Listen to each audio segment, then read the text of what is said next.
Doctor Ashutosh Verma, ये PDA का जो नया नारा है, MY कॉम्बिनेशन के लिए आपकी पार्टी जानी जाती है, दलित आपके साथ कभी थे नहीं। 24 में ऐसा क्या होगा कि दलित कम्युनिटी, दलित समुदाय आपके पास आकर खड़ा हो जाएगा? सियासी नारा समझा जाए इसे क्या? नहीं, देखिए गरिमा जी, दो चीजें आपको समझिए कि भारतीय जनता पार्टी किस तरीके से दलितों के खिलाफ है। और मैं अभी धर्मवीर चौधरी जी की बात सुन रहा था, जिसको उन्होंने बड़ी सफाई से बाईपास कर दिया उस सवाल को, कि जब समाजवादी पार्टी के पास 3 राज्यसभा मेंबर बेचने की स्थिति थी, जिसमें प्रथम वरीयता में उन्होंने रामजी लाल सुमन को भेजा था। वो दलित समाज से आते थे। आपका एक वोट चाहिए था, हमको तो एक वोट चाहिए था। तो आपके एकमात्र विधायक ने अपनी अंतरात्मा की आवाज सुन के उन्होंने भारतीय जनता पार्टी को वोट दे दिया और दलितों को वोट नहीं दिया, और कहा कि हमसे मांगने नहीं आए। तो इस प्रकार की राजनीति और इस प्रकार से भारतीय बहुजन समाज पार्टी का व्याख्यान करके आप पार्टी का नुकसान कर रहे हैं, इसमें कोई फायदा नहीं कर रहे हैं। आपको समझना चाहिए आप कह क्या रहे हैं।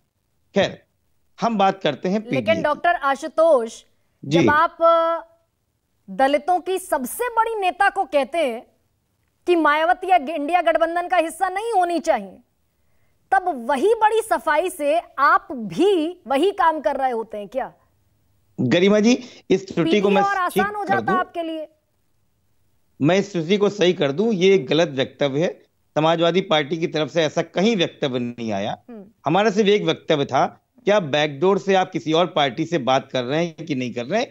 हम इंडिया अलायंस के घटक दल के होने के नाते हमको ये मालूम होना चाहिए, और आप हम पे आरोप लगा रही हैं।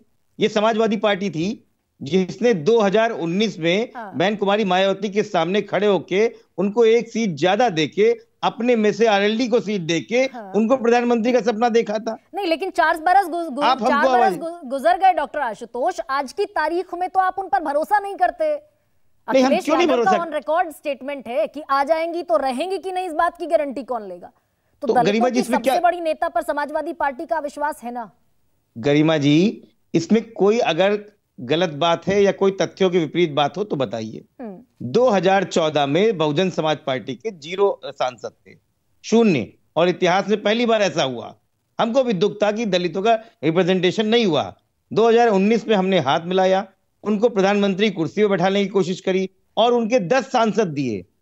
हमारा वोट उनको ट्रांसफर हुआ, हम 5 के 5 रहे, और वो कह रही है कि हमारा वोट ट्रांसफर नहीं होता है, और उसके बाद बिना बताए प्रेस कॉन्फ्रेंस के वो चली जाती हैं। तो हम कैसे विश्वास करें? तो लेकिन आज भी हम कहते हैं, बताइए कि बहुजन समाज पार्टी पर बीजेपी की नजर है। एक सीट का गणित है भाई, और सियासी पार्टियां संविधान में जीतने के लिए हैं। तो अगर वो स्थिति बनती कि मायावती आपके साथ आकर खड़ी हो जाती, तो आपकी लड़ाई पीडीए की और आसान हो जाती क्या? बेशक। देखिए गरिमा जी, भारतीय जनता पार्टी ने दलितों का इतना नुकसान किया है कि वो पीढ़ियां दर पीढ़ियां याद रखेंगे। आप याद कीजिए 2019 में जब दिल्ली के अंदर भूमि उपयोग को गलत दिखा के दिल्ली में रविदास मंदिर को ढहा दिया गया, किसी भी व्यक्ति को, और भारतीय जनता पार्टी के अंदर बैठे हुए एक भी व्यक्ति जो दलित समाज का है उसने चू तक नहीं की। बिहार में भारतीय जनता पार्टी की रामनगर की विधायिका थी भागीरथी देवी, उन्होंने भाजपा की राष्ट्रीय कार्यकारिणी से इस्तीफा दिया और कहा कि मेरे आत्मसम्मान को लगातार मेरे जाति सूचक नामों से बुला के मुझे ठेस पहुंचाई जा रही है। रोहित वेमुला का केस इसी सरकारों में हुआ। ऊना में दलित नरसंहार हुआ और वहां पे प्रधानमंत्री ने बोला भी गौ रक्षकों के नाम पे जो आपने किया है वो गलत हुआ है। 2016 में सहारनपुर का कांड जहां दलितों को उच्च जाति के लोगों द्वारा मारा गया, और 2018 में भीमा कोरेगांव की वर्षगांठ पे दलितों पर आक्रमण किया गया। नहीं तो दलित आपके साथ, की घटना कोई नहीं भूला। एक मिनट, मेरी बात 24 का मुझे तस्वीर दिखा दीजिए। वो कौन सा आपका आधार है जिस पर आप कॉन्फिडेंट हैं कि ये पीडीए में से जो बीच का डी है ये आपके साथ आकर खड़ा हो जाएगा 24 में?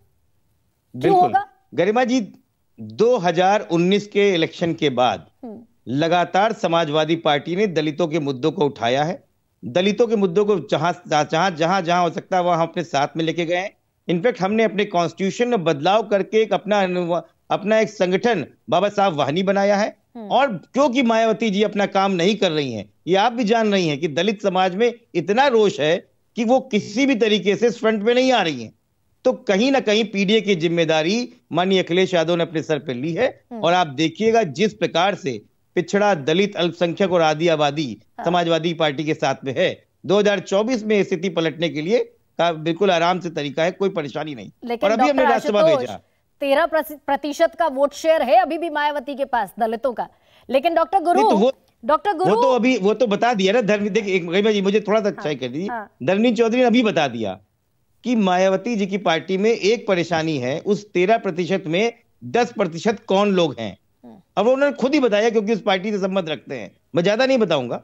इसलिए वहां पे वो जाटव नॉन जाटव में बांट लें अपने आप को, किसे पदाधिकारी बनाए। उन्होंने तो सोशल इंजीनियरिंग भी की थी 2007 में, सारे अगड़ों को भी मौका दे दिया था।